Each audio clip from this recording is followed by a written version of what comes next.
God, we can only say thank you.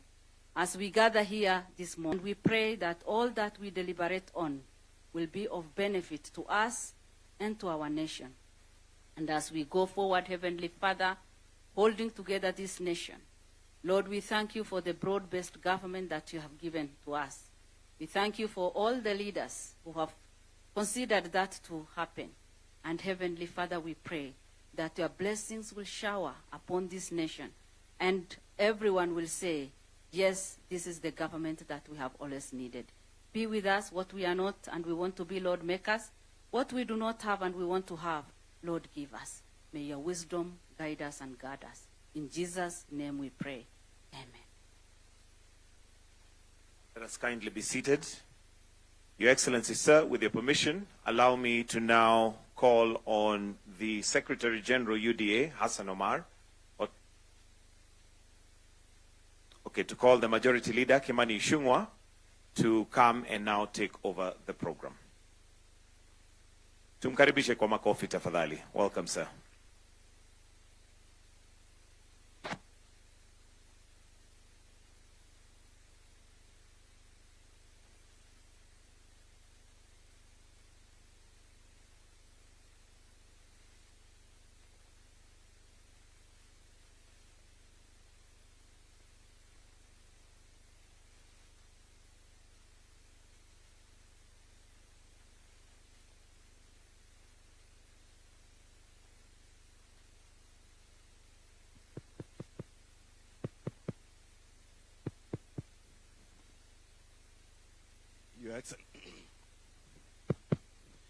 Your Excellency, the President, Your Excellency, the Prime Minister, and Party Leader ODM, Your Excellency, the Deputy President, all members of Parliament present, good morning.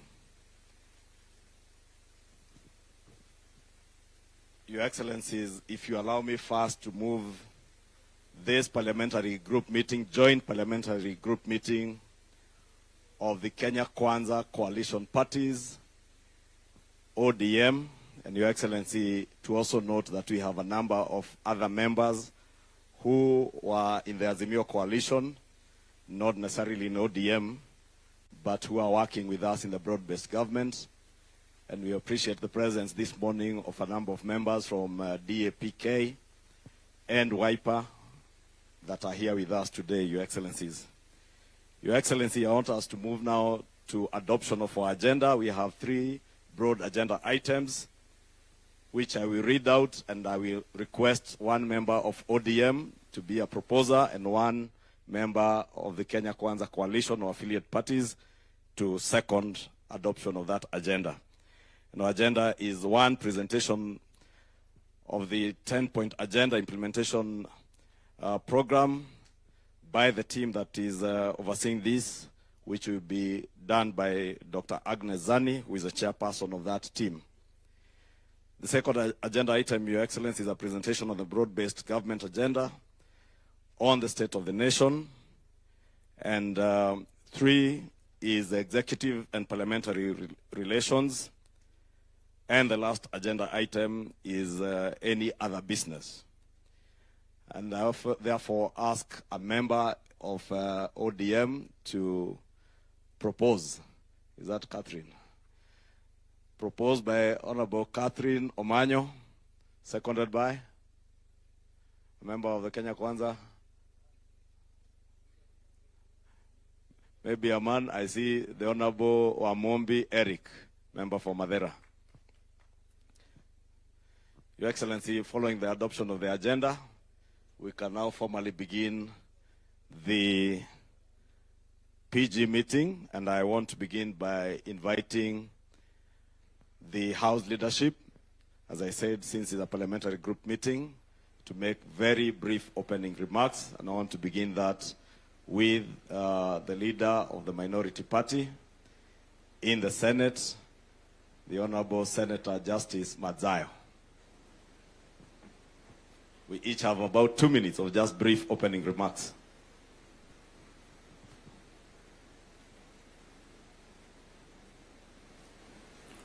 Mheshimiwa Rais Kenya,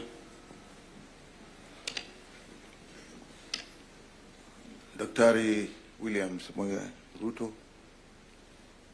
Baba Raila Odinga, Naibu wa Rais ndugu yangu Kithure Kindiki, nyote waheshimiwa wenzangu, hamjambo. Kwanza nataka kutoa shukrani sana kwa Mwenyezi Mungu kwa sababu ya huu mkutano wetu ambao tuko nao hivi leo. Ni mkutano muhimu kwa sababu tunaweza kujumuika sote kwa pande mbili ama pande tatu katika Jamhuri yetu ya Kenya kutoka sehemu mbalimbali za kisiasa, ili kuweza kuona ya kwamba nchi yetu imekuwa na msimamo kamili wa kisiasa. Mimi nataka kuwashukuru sana viongozi hawa wetu wawili, Rais wetu wa Jamhuri ya Kenya na vile vile Baba Raila Odinga, kwa mipangilio yao waliofanya ili sote sisi tuweze kujumuika hapa hivi leo. Maneno yote ambayo tutakaozungumza na tutakayoelewana nayo, na imani ya kwamba tutayatekeleza vile vilivyo. Kwa hiyo yote tunaweka mbele ya Mwenyezi Mungu tukiwa hapa ili tuweze kufaulu. Fikiria kwa hayo machache, nashukuru sana. Asante. Asante sana Senator Madzayo. Naomba sasa nimwalike kiongozi wa wengi kwa jumba la Senate, Mheshimiwa Aaron Cheruyot.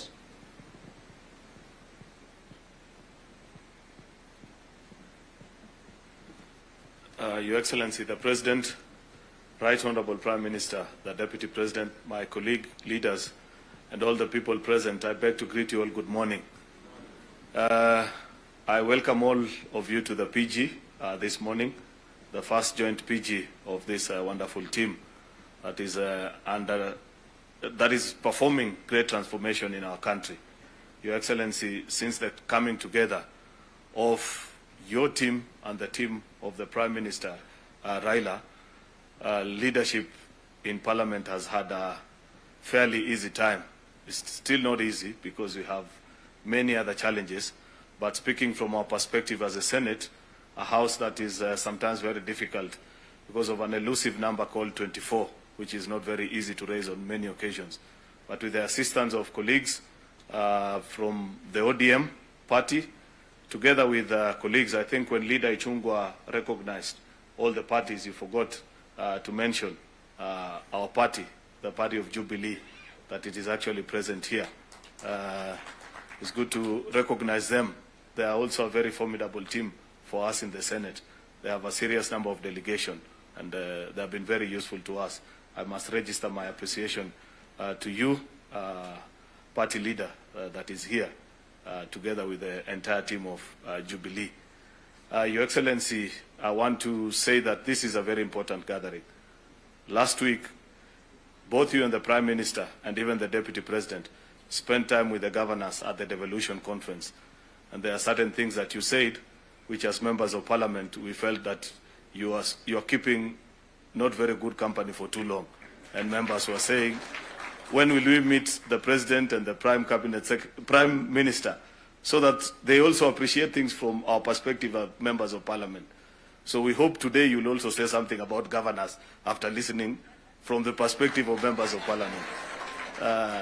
Because there are certain things that you said, Prime Minister, which if you stop, then it is as good as telling us to go hard goats as senators. But it will be good to listen to your wisdom, because I know you have been around as a leadership for too long, and it was not for lack of useful things to say that you said the things you say. So we want you to persuade us, Your Excellency, so that we get to understand what is it that you feel we are not doing right as Parliament. In any case, many of the practices, including the not so good one, the people who we took over the baton of leadership from, they're in this room, including yourselves. So it will be important.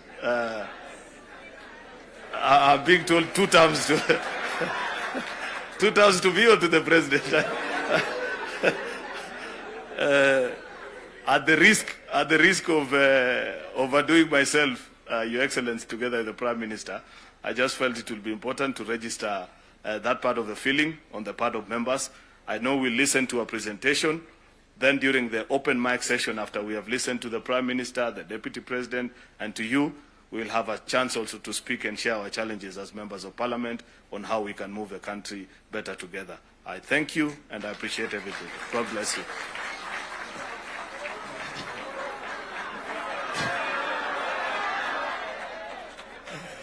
Thank you, Leader.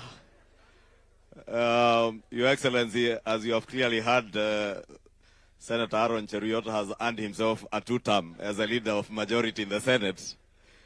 Allow me to now welcome my partner and colleague, the Honorable Junet Mohammed.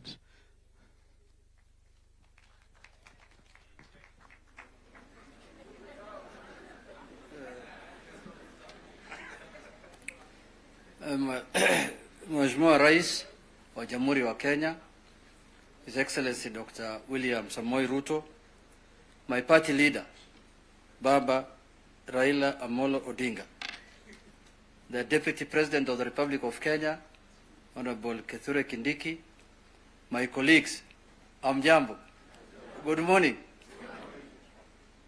I find myself in a very unfamiliar territory today of addressing, I am used to addressing ODM PG, but now I can see faces here that we only meet on the floor of the House and we discuss things depending on where I see things from.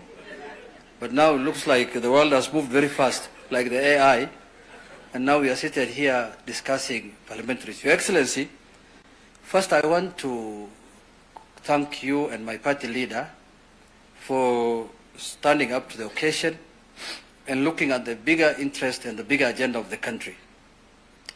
Your Excellency, you know, in mature democracies where we normally borrow from, in the US where we borrowed this system of governance of the presidential system, bipartisan engagement is what drives that country.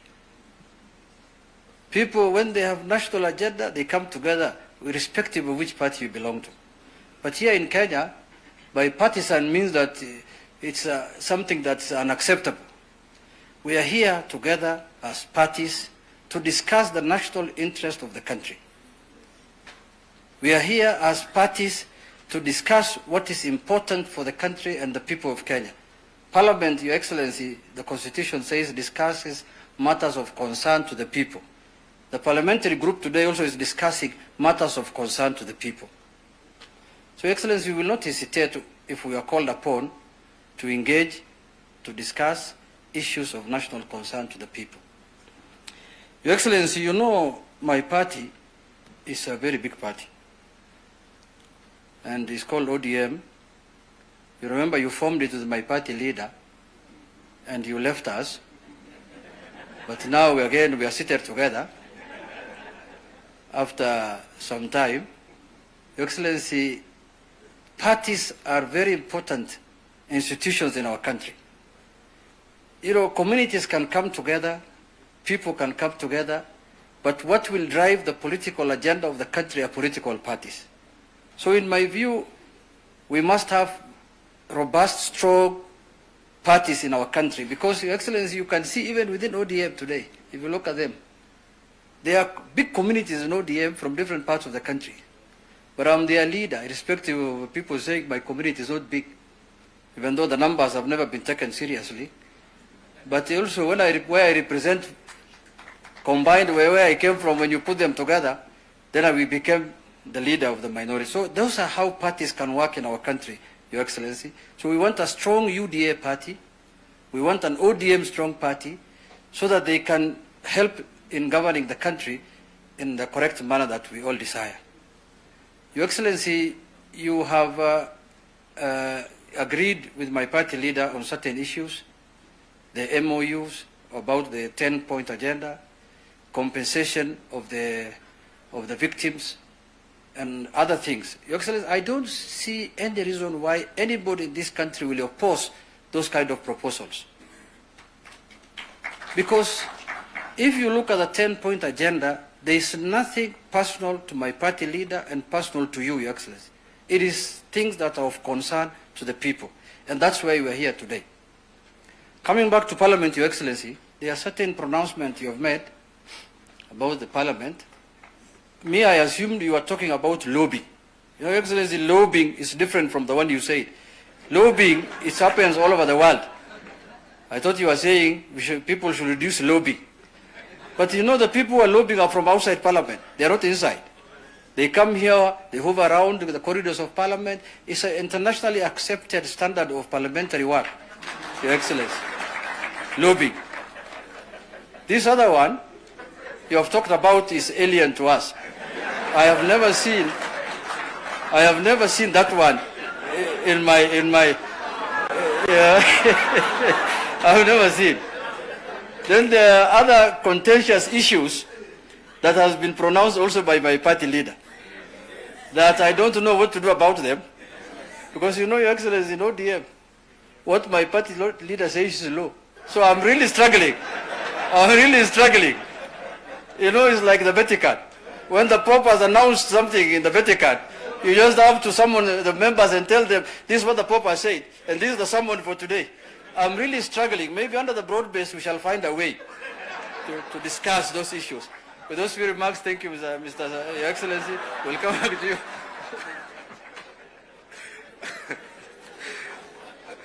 Let us give Honorable Junet a hand of applause. Your Excellency, those are the leaders in the House.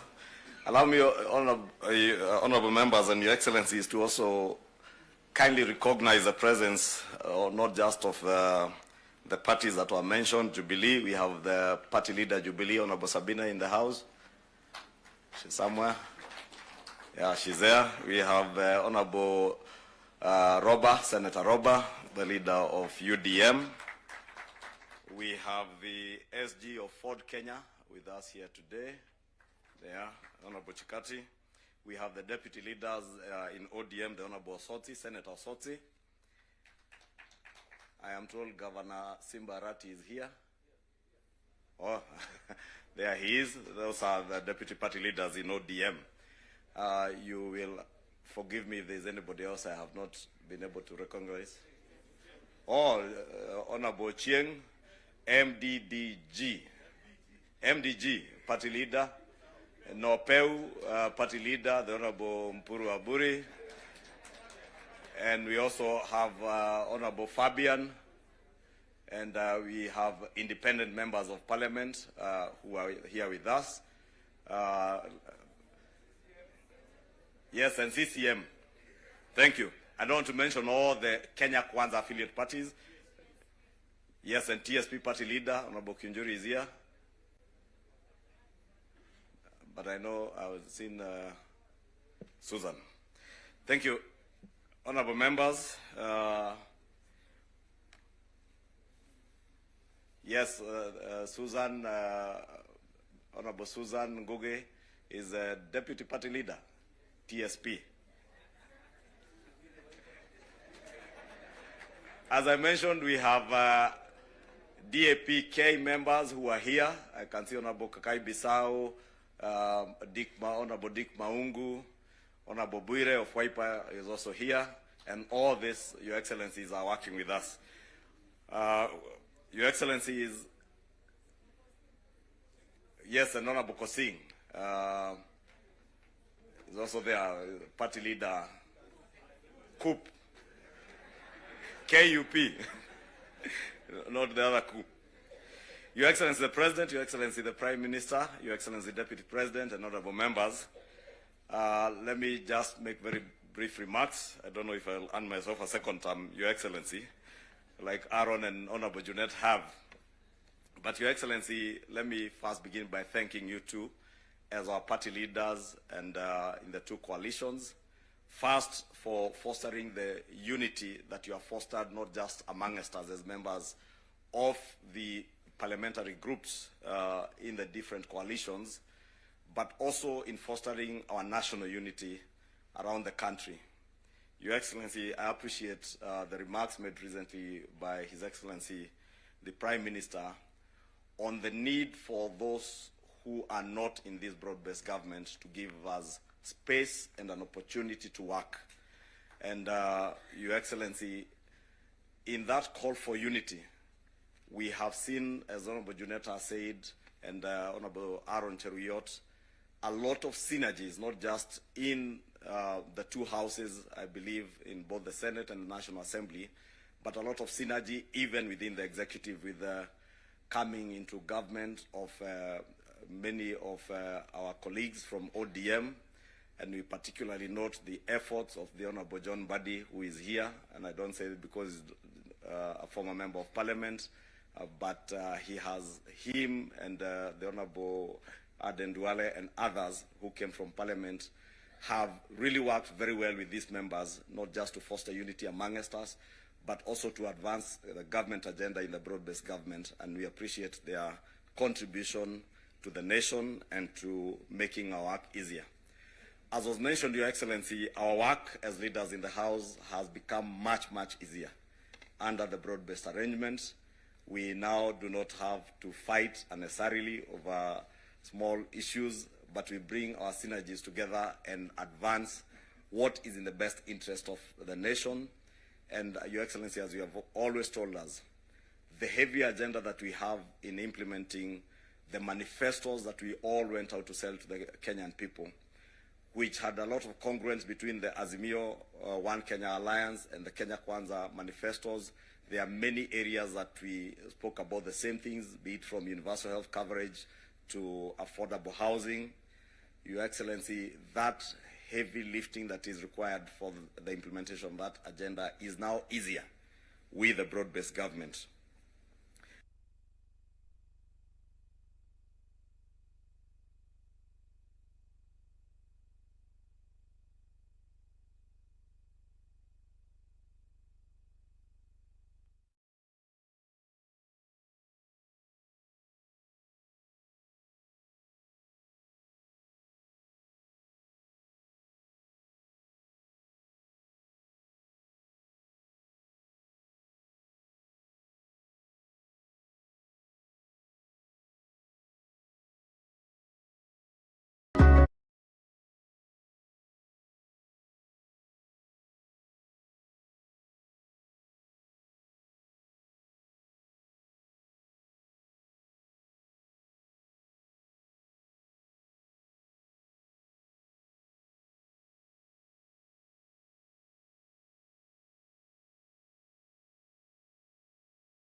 will recommend a victim compensation legal framework targeted at amendments to the Victims Protection Law, which right now is not operational and therefore is not viable for this particular effort that we are carrying out. We'll also be recommending a protest law be submitted to both houses to be codified so that we can be able to de-escalate the protests when they take place. The objective here will be that for the future process, protests should be safer and should be professionally managed so that the outcomes are different and not deadly to our people. As I mentioned earlier, the justification for this effort is a constitutional duty of a national unity of our country, as provided for in the provisions that I pointed out. But I also want to say that compensation for victims is just one pillar of justice. There are other pillars, like courts, where matters can be heard. Where verification warrants accountability, we shall be making referrals to the office of the ODPP to ensure that cases can be pursued in courts. This effort seeks to pursue a balanced recognition of harm to civilians and to officers. It does not assign any collective blame, and hence it is evidence-led and seeks to pursue a humane redress for the harms suffered. We've decided to pursue the period from January 1st, 2017 to July 31st, 2025. This period we think is long enough, but also short enough to be manageable. We think that compensation of victims is the best place to start this effort. It is because compensation is tangible, it is time-bound, and it is intended to unify our country. The panel that we seek to create will have the faces of Kenyans that all of you will be able to recognize and to see that they represent the face of the country. We will draw upon the Law Society of Kenya. We will draw from religious organizations. We will draw from civil society and from youth and women leaders. This panel itself will approve the framework for the compensation process. It will establish the eligibility criteria and the schedules to be followed, and will perform other acts related to compensation.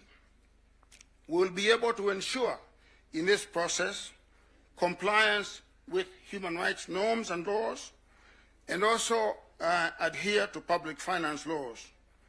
As the President instructed us, our mandate is to deliver within 120 days. We'll also establish a technical team to work with us. And this technical team will draw from various institutions and organizations.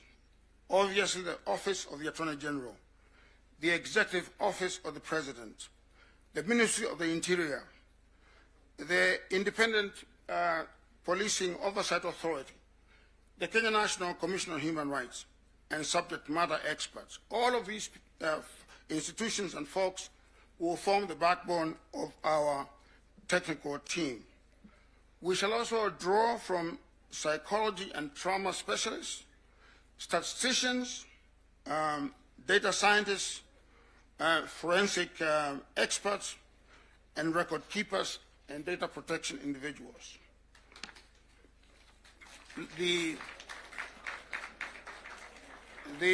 I suppose that is a warning. The Secretariat will be domiciled at the Office of the President. I just want to say that in spite of the steps that I have outlined, that we have made quite a lot of progress in identifying individuals for both teams, for both the panel and also the technical team. And I expect that we shall be announcing this panel by the end of this week. Thank you so much. And we want your support.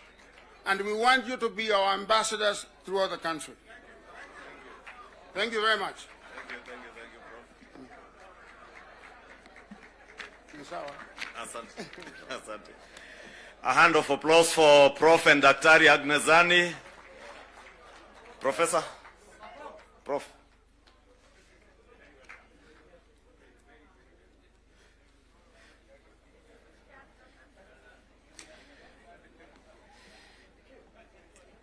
Your Excellencies, the President, Prime Minister, and the Deputy President, with those two presentations, Your Excellency, members, we appreciate the seriousness of not just the implementation of the NADCO report, which we have been appraised on its implementation, and Your Excellency, I must appreciate all the members of Parliament, both in the Senate and in the National Assembly, for the support that they have accorded us in the legislative process of enacting the NADCO legislative bills that we have and those that are still within the two houses.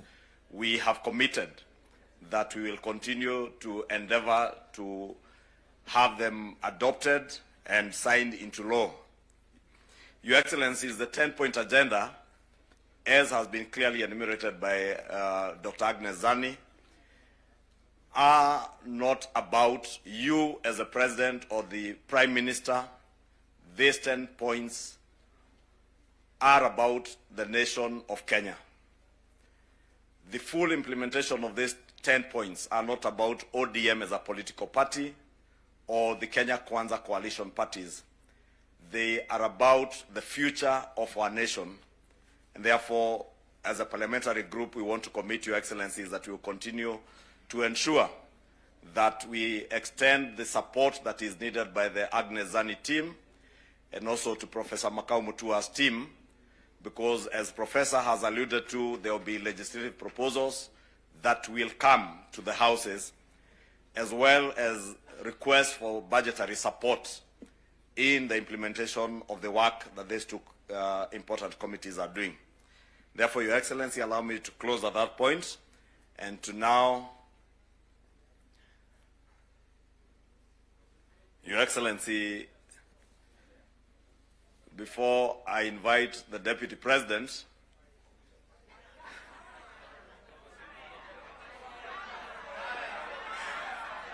we know whether ni fire si fire, noma si noma.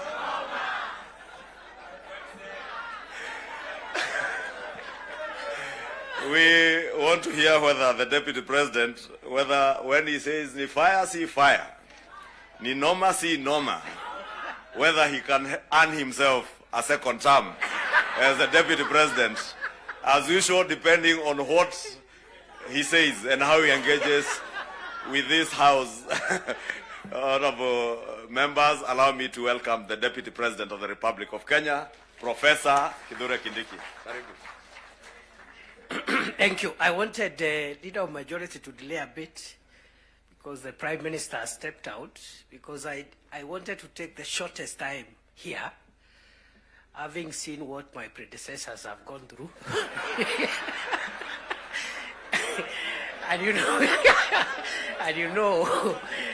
know, both my predecessors are just like me from academia.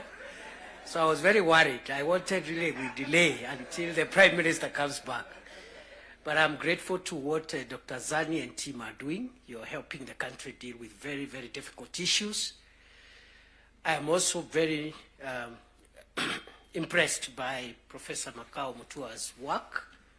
It's quite a heavy topic that he's handling on behalf of the country. So my sister, Dr. Zani, and my academic senior, Professor Makau Mutua, I wish you Godspeed as you do this on behalf of all of us. Your Excellency, the President and Your Excellency Prime Minister and my colleagues. Let me just say two things as we wait for the Prime Minister to come back and address us. The first one is, for the last 33 years, our country has revolved around majorly two political formations. And the difference in the political strength of those two major political formations has not been very big difference. We've been like that since we went into multi-party politics. So that you have a strong party winning, but even the opposition is fairly strong.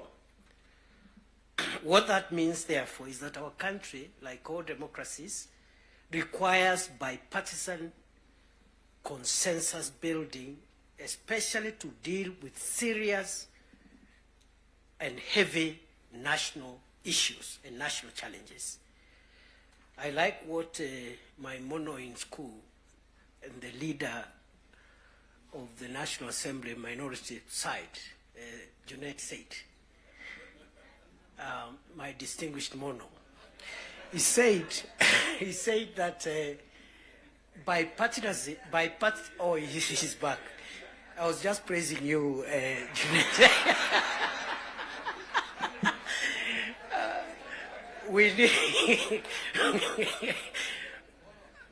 We need bipartisan efforts to heavily lift the serious national issues. You've seen them in the 10-point agenda. The fight against corruption, the fight against ethnic bias, the fight against all these vices. Without bipartisan efforts, no single side can be able to ever lift these national issues. So let us not underestimate what the leadership of the UDA through President Ruto, the leadership of ODM through His Excellency Raila Odinga has helped us to achieve as a nation. Because none of us alone would have enough political largesse to be able to even lift on some of the issues we are discussing here today. So we are in good space, and for that we must celebrate and acknowledge the visionary leadership of President William Ruto and the visionary leadership and statesmanship of our elder brother, the Honorable Raila Odinga. Going forward, those of us who are younger politicians, we should pick lessons from these two leaders. Because there's a lot of excitement by many people who are in the political space, and they think leading the country or managing the country's affairs is a small issue.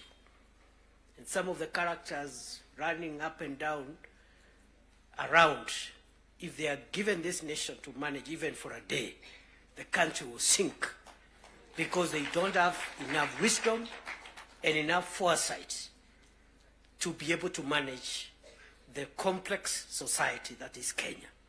So, Prime Minister, we appreciate your leadership, your vision, and you've been able to show us, those of us who are younger politicians, that elections and politics should not undermine the collective interest, stability, and progress of our nation. You have helped us understand that individual ambitions to become whatever we want to become should not stand between us and our country's stability, progress, and sustainability. The last point I want to make now that we have reached where we wanted to reach is that, again, just to emphasize that I am happy to see again many political parties whose leadership is here, but although the NADCO and the 10-point agenda was introduced by the two largest parties, UDA and ODM, we have other allies who have joined us from both sides. And what this means is that the country is generally and gradually forming the national consensus that we are looking for. And therefore, for me, the lesson I pick, even looking at the leadership that has spoken here, Stewart Matzayo from Kilifi, Owen Baya from Kilifi, Junaid Mohammed from Migori, Migori and other places, and myself. Those who have felt that perhaps they need space to show their leadership skills, yet they feel their background, their religion, their ethnicity disadvantages them. Their background, their religion, their ethnicity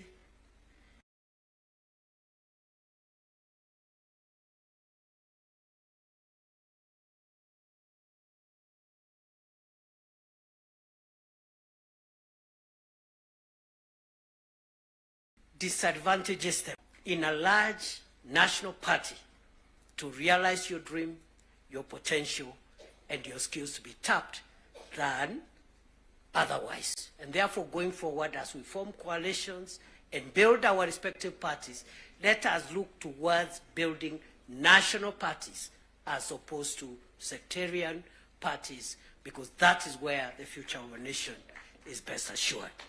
So, on that basis, I want to end there, because I saw my colleagues got, I don't know who got no term. I want to end there and wish this meeting all the best.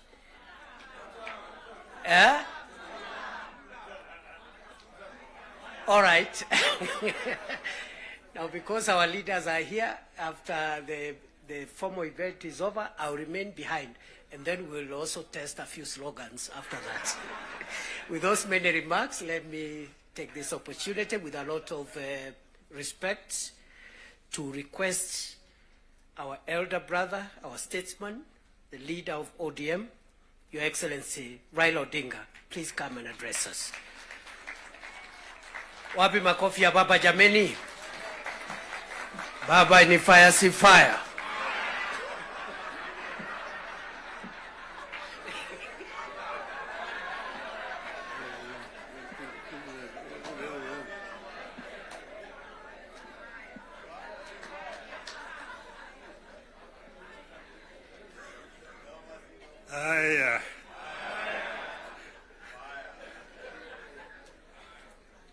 Mr. President, Deputy President, honorable members of Parliament, hamjambo. Hamjambo tena. Hey, I think I see almost a full house. Senators and members of the National Assembly. Thank you very much. I'm very happy to be here this morning to see you. I want to say that I'm charged, but I'm not scared.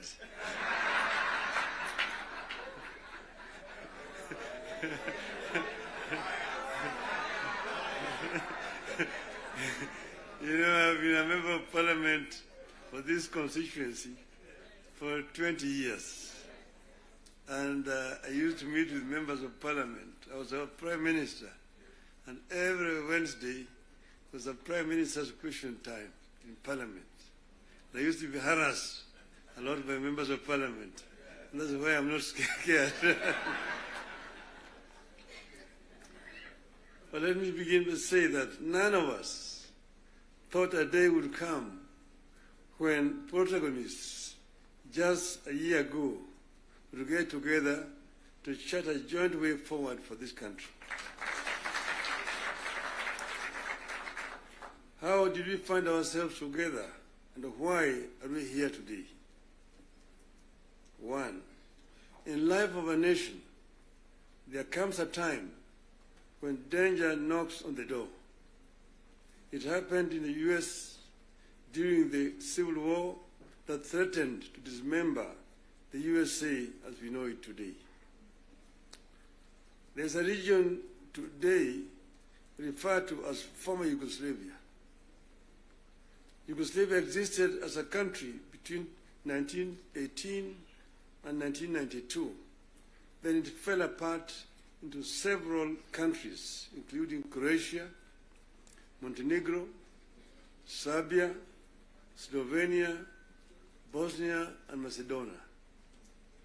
The former president of Yugoslavia, the late General Joseph Broz Tito, used to say jokingly that I am the glue that is holding this fragile nation called Yugoslavia together. And if I depart, it may disintegrate in several small nations. And true to his prophecy, that's happened today. There's no Yugoslavia. Closer to home here next door is Somalia. In 1991, we were here when Siad Barre was forced to run out into exile where he died. Look at Somalia today. So there are several examples that exist around the world. As leaders, we are supposed to scan the horizon, spot the danger, and act to subvert that danger. In 2024, that last year, we understood that the dark clouds that were gathering over Kenya could have been exciting, but they could also mark the end of Kenya. We decided that it is better to have an imperfect country that is struggling to mend its ways than to have a collapsed one.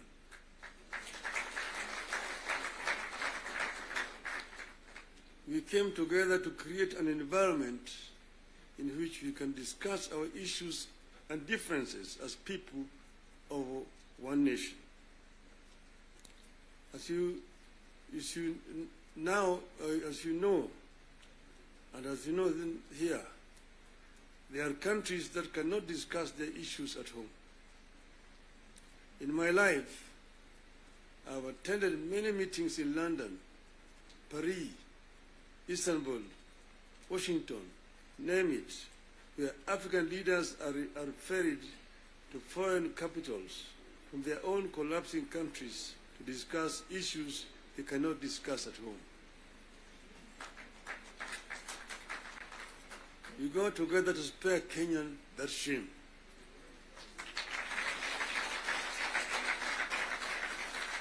Our object was and remains one, as one U.S. Senator called it, our country, our whole country, and nothing but our country.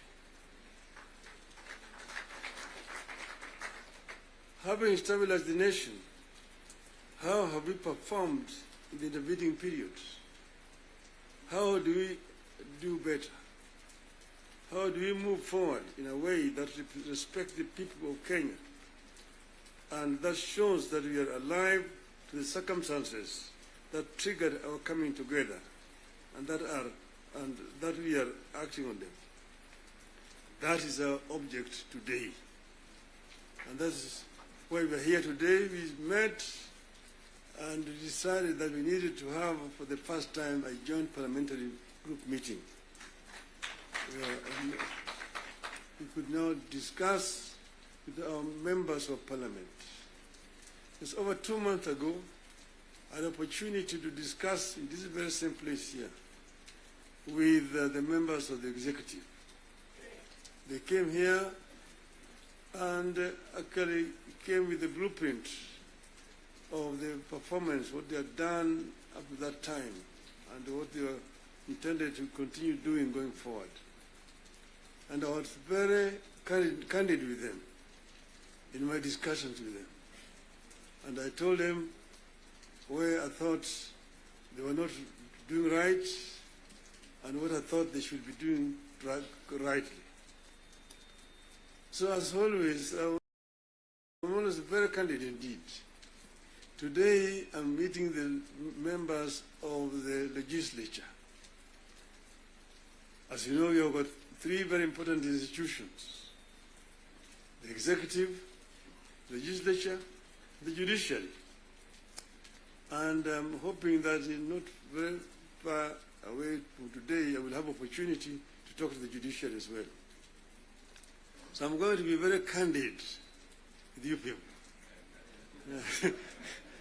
to talk to you as a former member of parliament. Yes, the leader, Gimani Chungwa, referred to the constitution and told me the issues like NGF and and Senate oversight in the counties is in the constitution. I want him to cite to me the section of that constitution that he's referring to. Because as you know, I was very involved with the constitution, making constitution of this country. And another time I would want to bring Professor Yashpal Gai, who was the leader of that constitution making. And we went through very many issues. We had committees in the Bomas of Kenya dealing with various segments of that constitution. The executive was one. Legislature is another one. Judiciary is another one. Devolution, other committee.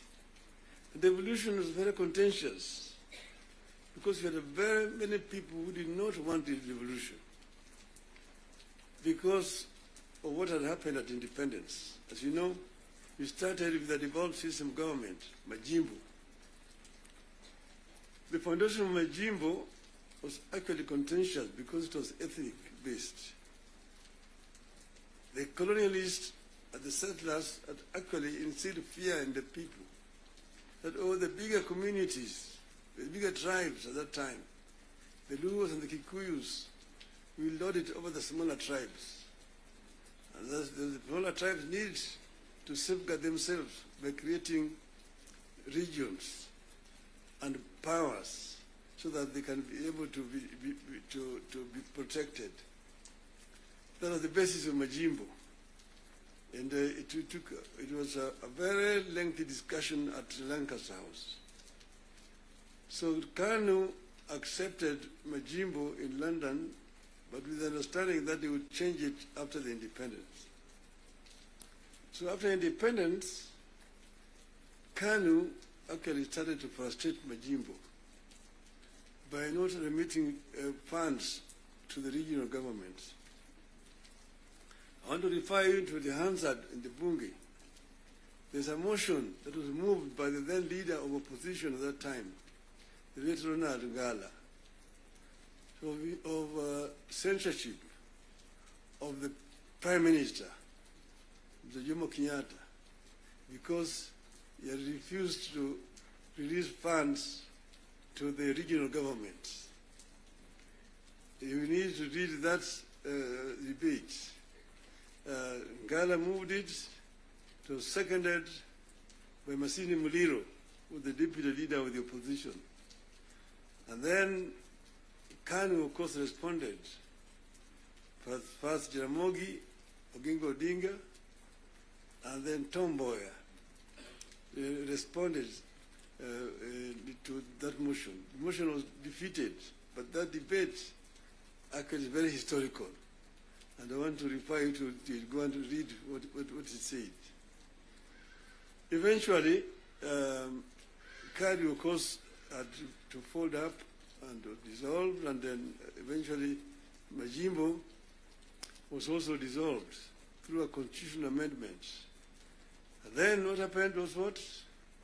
They created a Ministry of Local Government, which was given a lot of powers, Ministry of Local Government. So the Minister of Local Government became an executive minister, just like a Minister for Finance under that constitution at that time.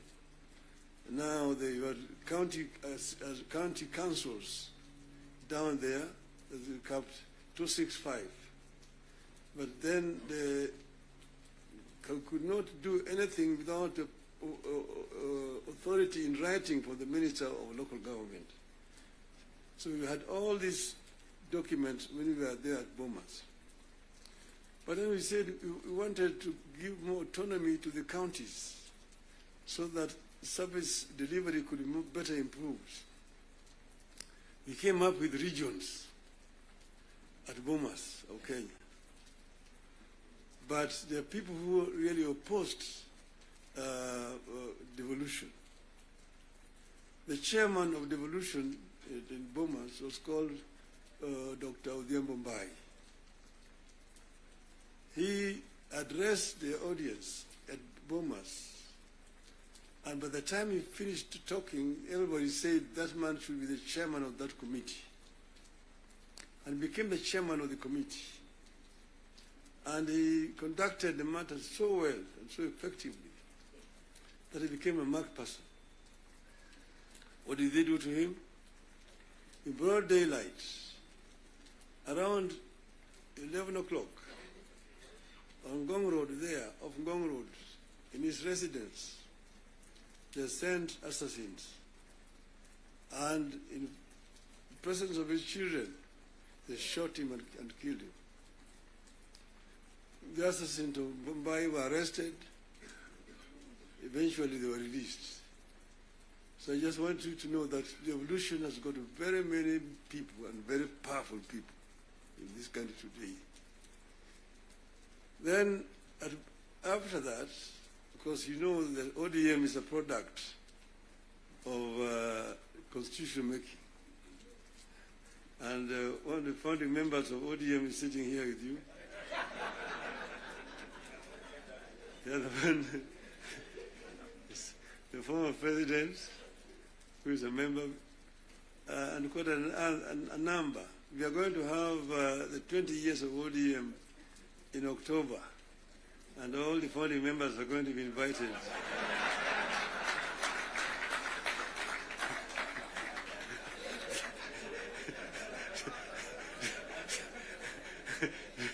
to come and attend.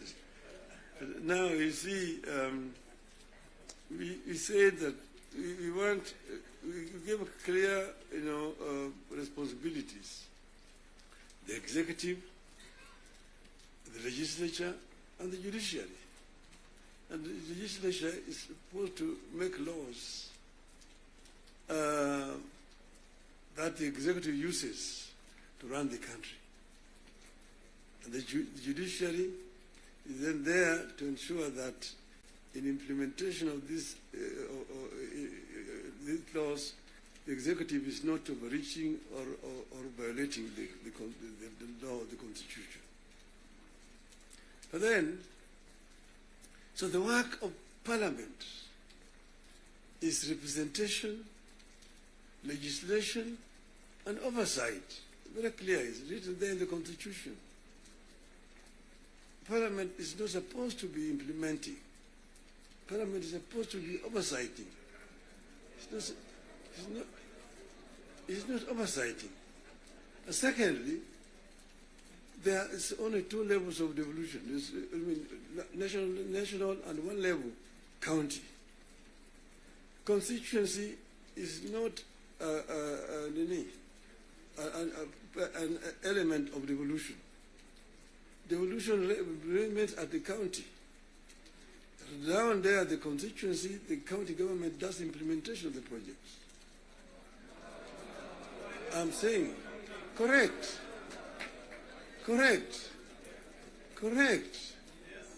Down at the constituency, it's the county government.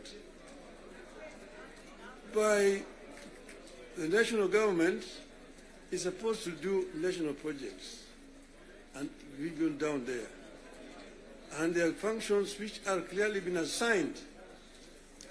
Functions which have been clearly been assigned to the national government.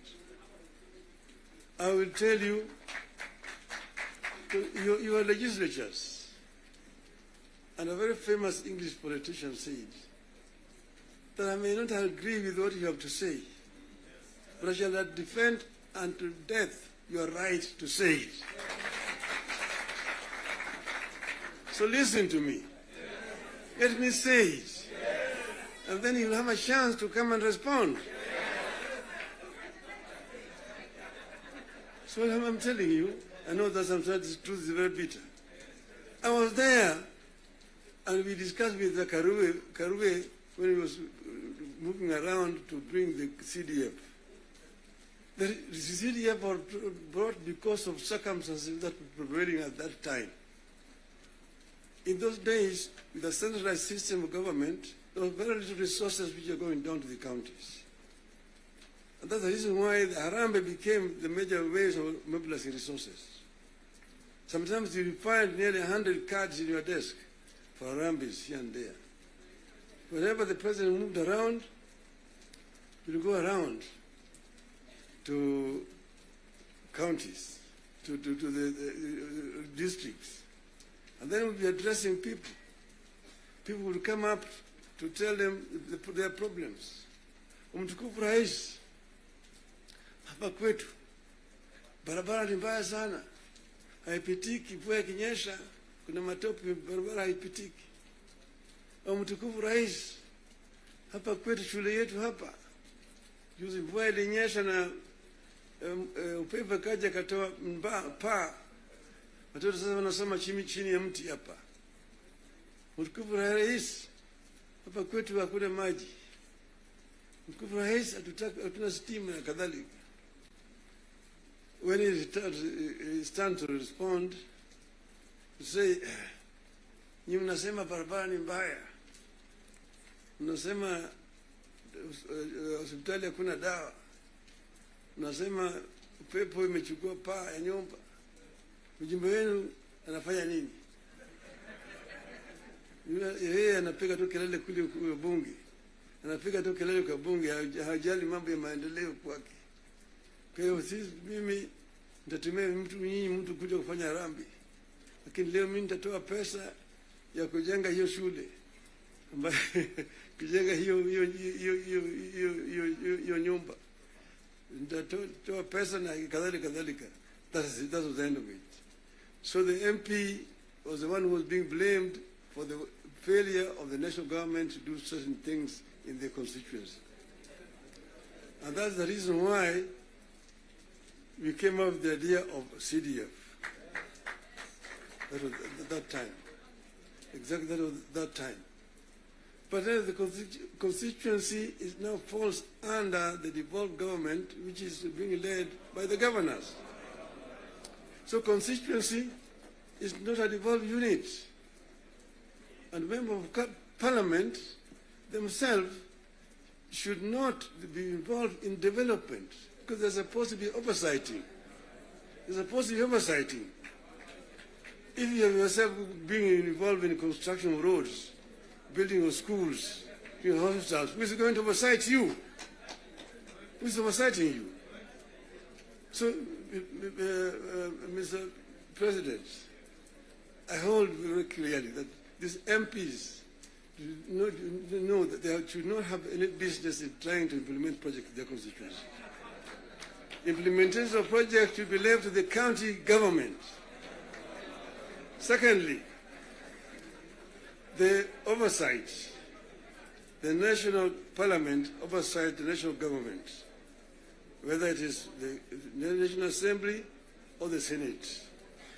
Oversighting of governors, the responsibility of MCAs, members of the county assembly, not the senators. It's not the responsibility of the Senate to oversight. Senate wasting time of governors to come and answer questions about roads in the counties. And thirdly, the issue of extortion. The issues of extortion. The issues of extortion. Majority Leader, you talked of, you didn't talk of extortion, you talked of lobbying. Lobbying is okay. In the US, you've got lobby firms which have formed to lobby the members of the Congress. They come to lobby, they're known, they're officially registered as lobbyists. They come to lobby the members of parliament. But lobbying is a different thing from extortion. From extortion. That you have a member, every committee has got a member who is how do you call him? A welfare, welfare bungi is giving a very, very image of Parliament, that members of Parliament should not be soliciting funds from because you see, listen to me, you know, the environment that we are creating here in this country is very, very hostile to investments. Foreign investors who come to the country bring their resources in the country to invest it here. And when they bring their resources, when they find there's too much bureaucracy and there's too much extortion, they run away. Private capital is risk shy. And when, for example, somebody has come with his resources to start a project, and then you find somebody beginning to make noise that, oh, this project has not been approved. This project has not been approved. Or this project is being corruptly implemented. You run away. You run away. And delaying of the projects. And you find a situation where members of parliament inviting parastatals and so on, and even purporting to be cancelling projects that have been signed. That is the work of the executive, not the work of the legislature. So the legislature should not be competing with the executive in terms of implementation of projects. Allow the executive to implement and just correct them when they go wrong. That's the country will develop. Create a healthy environment for implementation of projects in the country. Then this country will develop. I know I'm being too honest with you people. And I know that the facts, the truth sometimes is so painful, but I think it is important to say this to honourable members of parliament. Thank you very much. May I now invite my brother to come and address you people.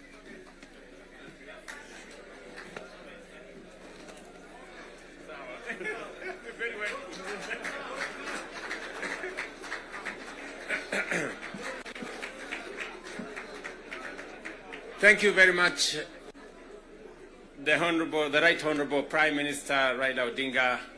Ladies and gentlemen, let's take our seats. Thank you very much.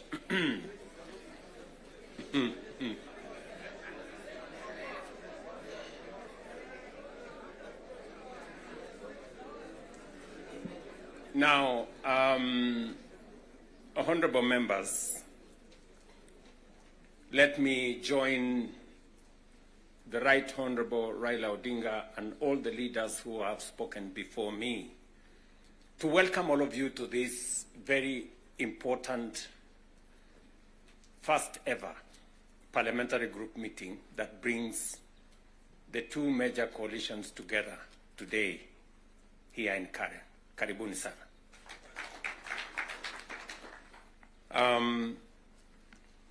The Right Honourable Raila Odinga has given us the context of why we are meeting here.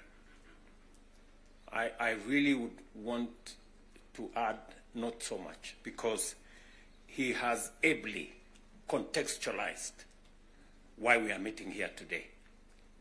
That we have a nation to look after and we have a nation to protect, and there are options that are available to us, and I think we chose to protect the nation called Kenya by our coming together. And so I want to commend both the Right Honourable Raila Odinga and the ODM party, my former party, for standing up to be counted when the country needed leaders to stand up for Kenya. It may have been easy to do the opposite. It may have been popular to do the opposite. I know many people have vilified the Honorable Raila Odinga and the ODM party for the decision they took to stand for Kenya when there was need to do so. And let me say the following as the President of Kenya today. We have come from very far as a nation. We stand here today as a robust democracy, a nation that is making strides in our national development. And I want to speak to you candidly. I don't have a written statement because I really wanted to speak to you from my heart. Because where I stand today, I've had a political journey as a person. And by God's grace, I have come very far. You know, out of the 5 people who have become presidents in Kenya, I am one of them. I don't take it for granted, and I don't take it lightly that God has given me an opportunity to be one of the 5 Kenyans who have had the opportunity to lead this country.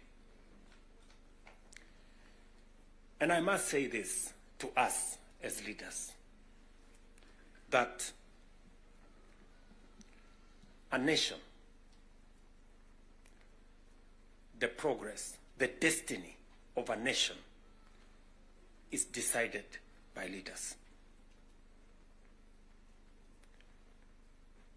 As to whether we are going to be a progressive nation or we are going to be a failed state is going to be determined by leaders, by us, the people who are sitting here. And therefore, the place of leadership is almost sacred. Nobody becomes a leader by chance or by default or by mistake. Today, you are a member of parliament or a senator or a governor or the position I hold and all the other positions that we hold because God and destiny has given us that chance. And we must think about it deeply. And so I want to ask you as leaders,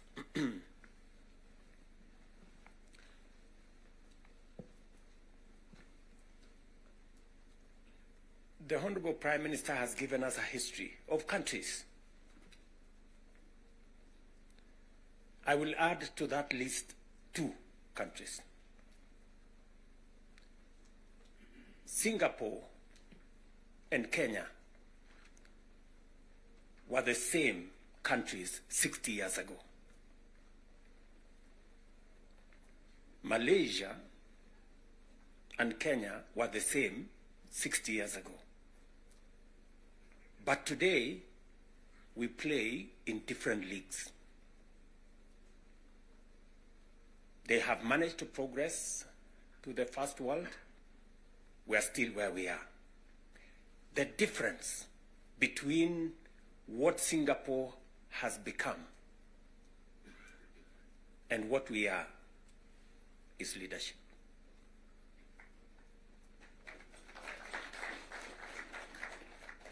And that is the place, ladies and gentlemen, we occupy today.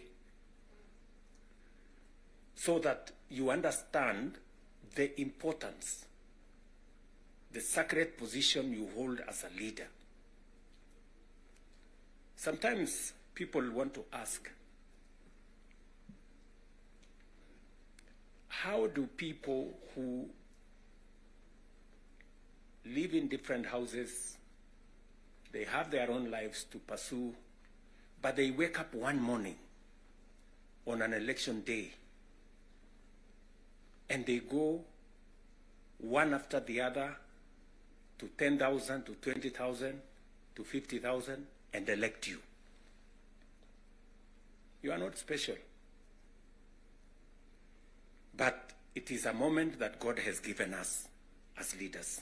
And therefore, we must do whatever we are doing, knowing very well that we have a heavy, almost sacred responsibility to the people we lead and to the nation of Kenya.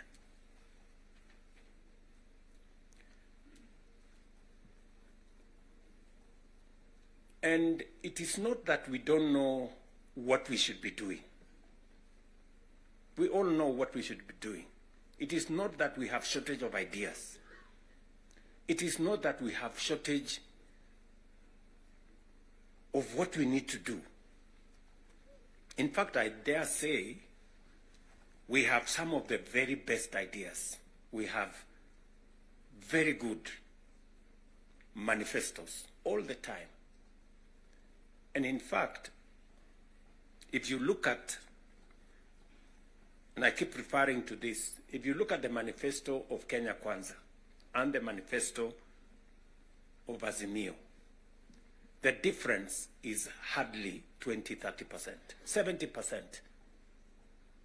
we share what we think should be fixed in Kenya.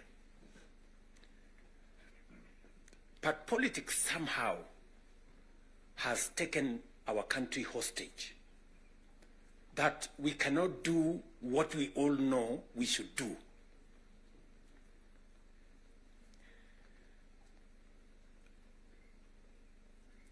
I have said that the difficulties that I face today as a president in Kenya are self-imposed.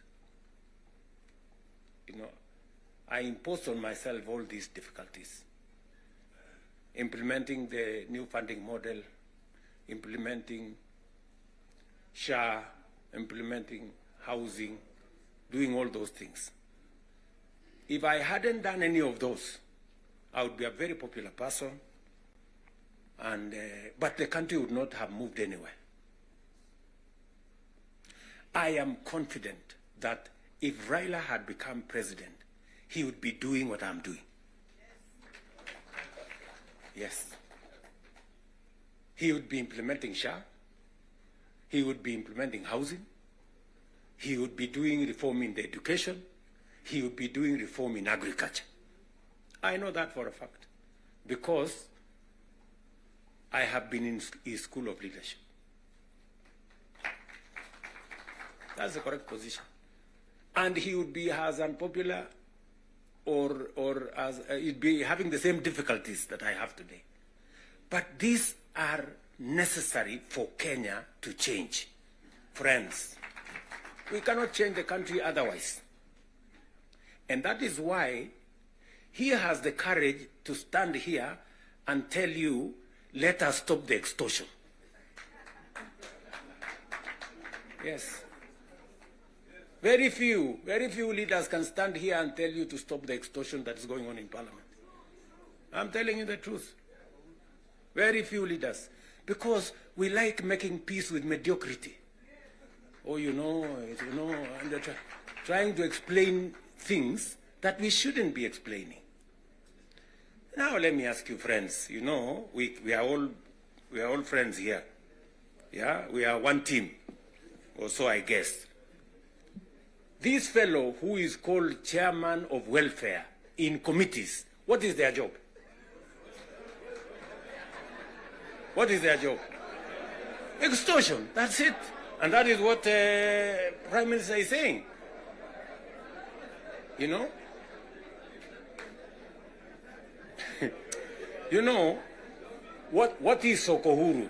What is Sokohuru? Tell me, what is, you know Sokohuru?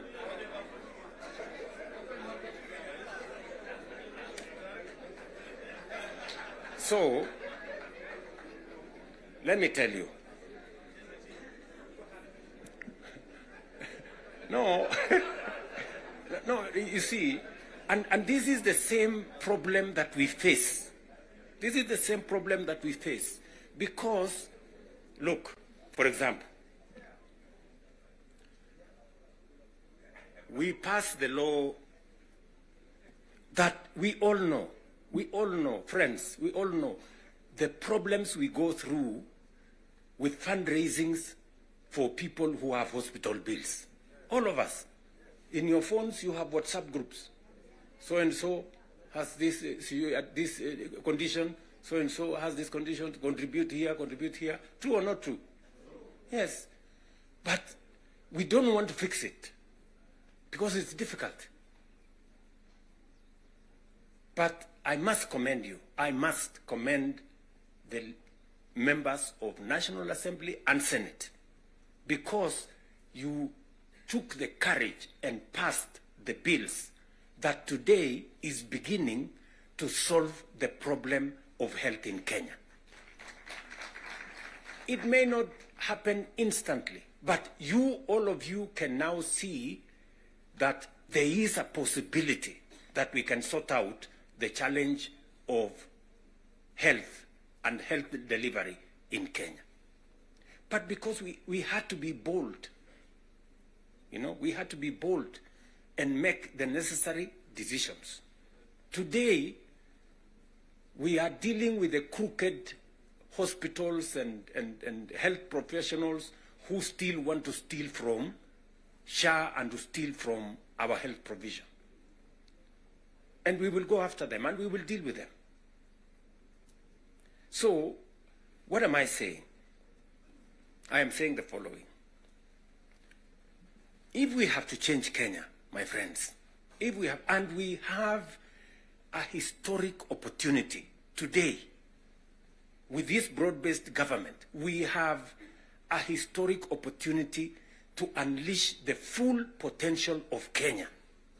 We all believe, I do, that Kenya is a very great country, this country of ours. There is absolutely no reason why Kenya is not like Singapore. We have what it takes. Let me repeat. We have what it takes to measure up to the countries in the first world. Yes, we do. Yes, we do. But we are playing in the wrong league because leadership, me and you, are refusing to stand up to what this country needs. I really want to persuade you guys. I really want to persuade you friends. Yeah? This is not about William Ruto. I am here today, I will not be there tomorrow. This is not about Raila Odinga. Right? It's about the country called Kenya, where today we have the privilege to be the leaders, to be the decision makers, to decide which way Kenya. It is us who are seated here. It is us. And we have the historic opportunity to make this country what we have always wanted it to be, but it has not been. As I have said, the same way Raila Odinga can stand here and tell you we must stop the wrongs, I have also said that I am ready to pay whatever price to make this country change. Yes, we must change this nation. And we can do it. Look, housing was part of our conversation for the last 30 years. Yes, we've always talked about housing and how important it is and how it is going to create jobs, how it is going to stop land fragmentation, how it's going to allow us to produce, to save land that is meant for food, how we are going to have decent housing, how we are going to reduce on slums, how we are going to have decent livelihoods. We've always said that. The Right Honorable Raila Odinga tried with the first slum upgrading projects. We started there.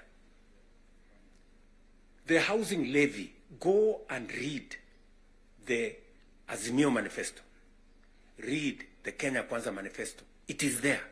It is there in both manifestos. We now are seated here and we have the opportunity to implement what was in the Azimio Manifesto and what was in the Kenya Kwanza Manifesto. Friends, why don't we just do it? Why don't we just do it? We will do it? Yes. Let us just pull it out and look. You can see for yourselves how transformational it is. Today, using the housing levy, we are not only doing housing, we are doing markets, we are doing hostels. And I promise you, what you see in Mukuru, what you see in Kisumu, because I have been there with Baba here, what you see in Eldoret, what you see in Nakuru, what you see in Kiambu here, what you see in almost every part of Kenya, is just housing implemented for 2 years. And you can already see the kind of impact it is having, the number of jobs it is creating, the way it is bringing change in our towns and cities. Friends, if we were to do this for 10 years, if we were to do this for 20 years, and this is a project that has been delayed, we are supposed to have done this 30 years ago. Tell me, if housing was implemented 30 years ago, how Kenya would be looking today. We wouldn't be different from Singapore. We may have started late, but we now have a chance to do it. I want to ask you,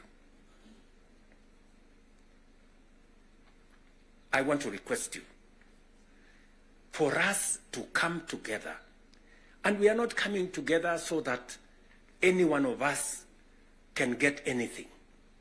We are coming together so that we can transform this country. And it is possible in our lifetime to change Kenya. In our lifetime. We now have maybe 320, 350,000 young people working in that space. We could double that to 700 in the next 2-3 months. We could scale up that to 1 million by next year. And we can energize the transformation of our country. That is why we are sitting here. That is why Baba and I have called this PG. Baba has told you we are here for Kenya. I am buttressing what we are saying, what he is saying, by telling you what we can achieve together. What we can do in our agricultural transformation. If it was not for the broad-based, for example, we wouldn't have had the kind of change that is required in our sugar sector. And I want to tell you, watch this space. In just 2 or maximum 3 years, Kenya will be a net exporter of sugar. Just 2 or 3 years. This country, which perennially we have been looking for safeguards from COMESA. Every year, we are looking for safeguards from COMESA. We are spending public money to go and pay for sugar, to go and pay for farmers, to go and pay for workers who don't work for government, just because we couldn't bite the bullet and tell the crooks there to get out. Now we have told them to leave. And I want to promise you, I want you to hold me to it. We are going to change the sugar sector. We are going to change the coffee sector. You have already seen what is going on in coffee. There is still a little bit of pushback, but we will deal with it. And on and on and on, and we can transform our whole agricultural sector, just the little interventions that we have done standing together, you people in Parliament making sure that we are subsidizing production. And I must commend, Parliament has always provided money for us to support the production of the country, either through fertilizer or seeds or other interventions when we have brought it to Parliament. So you're part of the making of the history of our nation. Just imagine we have reduced the imports of maize, for example, by 70%. Reduce the imports of sugar by 70%. And we can make that progress if we are focused on where we want to go. And that is the reason why we have to make the decisions that we have made work. It is the reason why Baba and I have appointed Agnes Zani and her team, so that what brought us together, we don't forget. The 10-point agenda that we have signed buttresses what is actually in our manifestos. The NADCO report, we all know what it is supposed to achieve. And if we stand together, we can achieve all the legislation that is recommended by the NADCO report. Parliament has what it takes, to do this. For Kenya, we can do it. And I want to persuade this PG to work with us and for all of us to be committed to this exercise. Protecting devolution. There is need for us as a nation to distinguish between governance and devolution. The governor is not devolution. The governor is a person.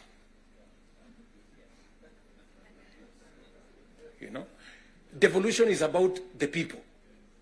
It is not about the governor.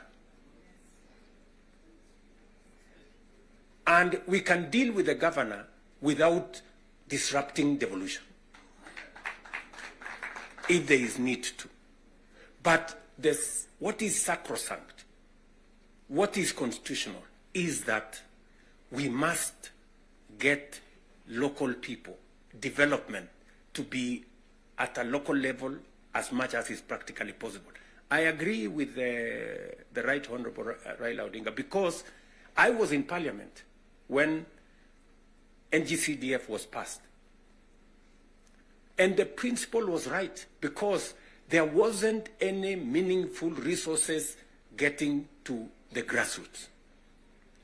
And the big push for devolution in the constitution-making process was 3 principles: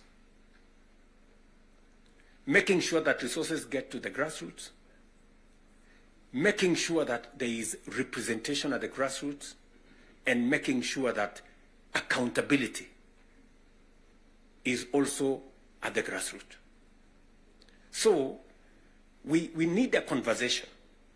There are legitimate concerns on how resources are being spent at the counties. There is. We cannot also run away. There is legitimate concern. Let me ask, for example, the latest Sokohuru in the Senate.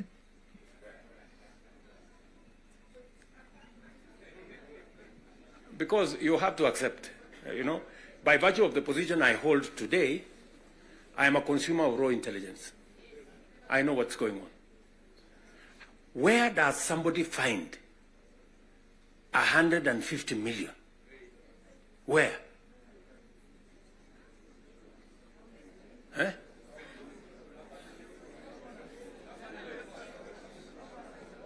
Is that his money? That is money that belongs to the county. Is that correct or not correct? Yes.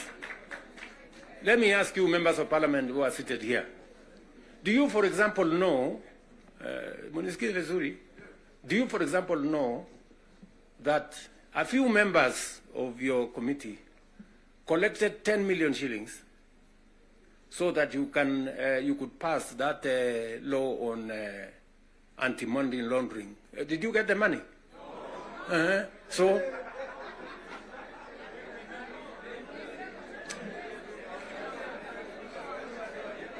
So, going forward, si tunataka tukubaliane, si we are one team. Yes, there are people who are destroying the credibility of Parliament. And they are collecting money in the name of Parliament. And some of the time, or most of the time, that money never gets to Parliament, it gets to a few people. We are not going to shame them. We are going to arrest them. Yes.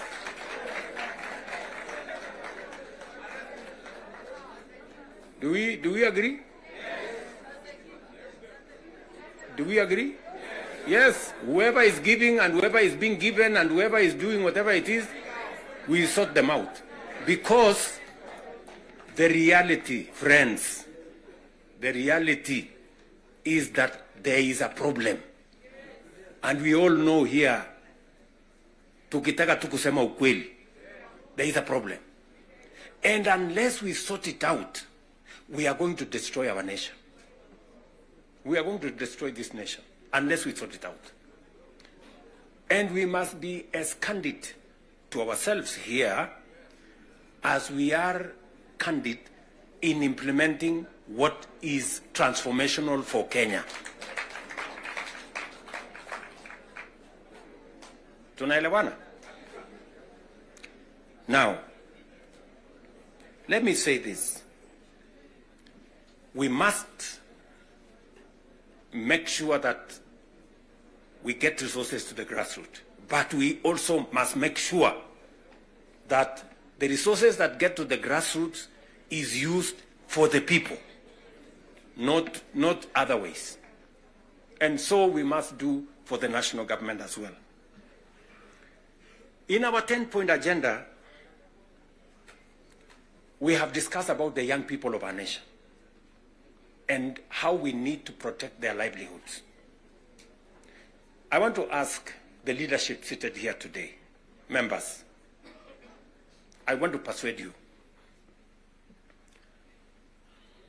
We have a robust program. We have, I think, close to 8 or 9 different programs targeting our young people. And how we can meaningfully engage them in employment and other interventions that benefit the young people of our nation. I will say this. We spend close to 650 billion shillings every year in education, making sure that our young people go through primary school, ECD, primary school, junior school, secondary school, TVETs, and universities. We must equally have clarity in how these 650 billion shillings we spend every year, at the end of the day, how do we recover that money by making sure that our young people become a resource for the development of our nation instead of being a problem to our nation? We must do that. And there are 6, 7 interventions that have gone through Parliament. Housing is one of them. Export of labor is another one. Digital jobs, and every member of Parliament here, especially of the National Assembly, you have resources to do ICT hubs. I remember discussing with Sirma there, chairman of NGCDF. I remember discussing with Kiarie, the chairman of ICT, And if there are any issues that concern, sometimes maybe we have a problem with resources, Mbadi is here. He knows that if there are resources that needs to be made available, is for us to provide interventions for young people to get an opportunity to work. You know very well that we can create hundreds of thousands of jobs in the digital space. You are aware of what we are doing in Nyota. You are aware of what we are doing in KJet. And if you don't, we should be able to explain to you so that you become part of the people, because you speak to hundreds of thousands of people every weekend, every day, as you go about your responsibilities, how they can tap into these opportunities and create livelihoods for the young people of our country so that they too can make a contribution towards making Kenya what we all want it to be. And I can continue, and I can continue on all the other aspects that we have worked on.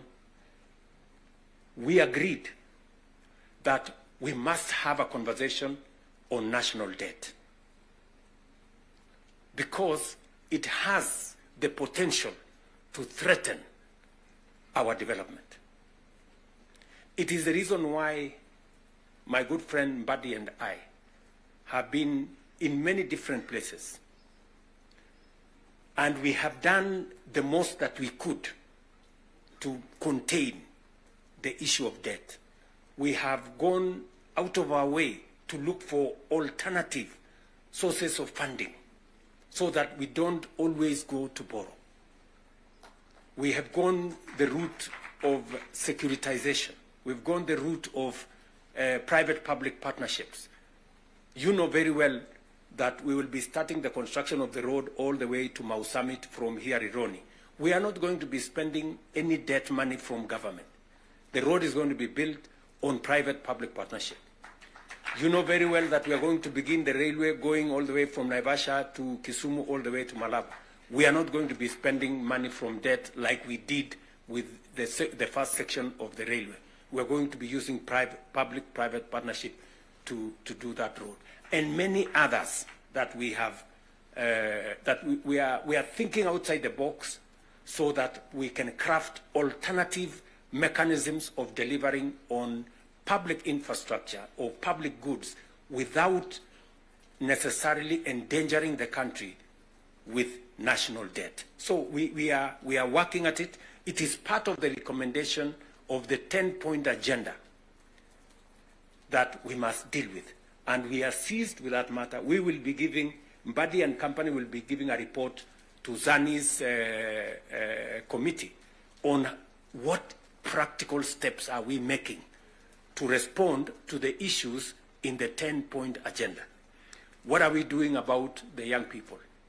We will be able to tell Zani and the PG should be there to monitor what we are doing so that we not only do it for us, but we also do it for the people that we represent. And finally, because I do not want to belabor the point, I said we have a historic opportunity. It is not always that protagonists come together to look at the greater interests of the country. But God has given us this opportunity. And I must commend Baba here, because very few leaders have the courage and the mettle to withstand criticism and stand for the nation. Very few people. Very few people. Many people look for what is convenient, what is popular, even if it is wrong, and they want to pander to it. But when a nation's destiny is at stake, you need statesmen, you need people who have the courage to put Kenya first and everything else secondary. So, what am I saying in conclusion? I am saying Zani and team have a job to do. They will be briefing Right Honorable Raila Odinga and myself on what needs to be done. We will be able then to guide what will be happening, what the executive need to do, what the legislature, the role the legislature need to play, and the role others may need to play. And as we do that, we will need another opportunity to be granular. Today was the first occasion for us to deal with this. But down the road, we need to bring the members of the executive, at least the ministers, to come so that we can have a meeting of minds between the executive and the legislature on matters that are of national importance. Further down the road, we may need that engagement. Maybe not in a sitting like this. Maybe we can organize a retreat for 2 or 3 days so that the questions I see members of parliament asking on some of the programs, we can fully understand the import of the programs we are running, what they are meant to achieve, the transformation that is supposed to happen, and how we position ourselves to make sure that we provide the push necessary for that transformation to happen. Again, focusing on the greater picture, the bigger picture of our nation. So, ladies and gentlemen, I want to say thank you very much for coming for this session. I know we will listen to you by way of feedback on some of the things that you want us to respond to. We are here because we are one team and we want to succeed together. And we want to make sure that none of us is left behind. Are we together? So, mimi nimesema asante sana. If there are any questions directed to me, I will be willing and ready to answer. If there are some directed to any one of us here, we will be able to answer.